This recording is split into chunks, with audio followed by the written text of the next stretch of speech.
உங்களுக்கு தெரியுமா, உங்கள் பணம் எவ்வாறு ஒரு கணக்கில் இருந்து இன்னுமோர் கணக்கிற்கு அல்லது இன்னும் ஓர் வங்கி கணக்கிற்கு மாற்றப்படுகின்றது என்று? இதற்கு ஒரு மத்திய தீர்ப்பனவு நிலையம் இருக்கும். நீங்கள் உங்கள் பண மற்ற கட்டளை செய்தவுடன் உங்கள் வங்கி மேற்படி கட்டளை ஒரே வங்கியா அல்லது வேறு வங்கியா என ஆராயும்.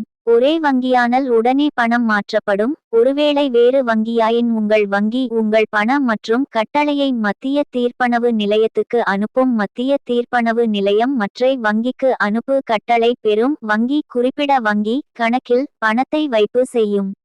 இங்கு கட்டளை மற்றும் பரிமாறப்படும் உண்மையான பணம் பரிமாறப்பட மாட்டாது. வர்த்தக நாள் முடிவில் எல்லா கொடுக்கல் வாங்கல் மொத்த பணம் பணமாக மாற்றப்படும். இது போல தகவல்களை தமிழ் வணிகன் சேனலை சப்ஸ்கிரைப செய்யுங்கள்.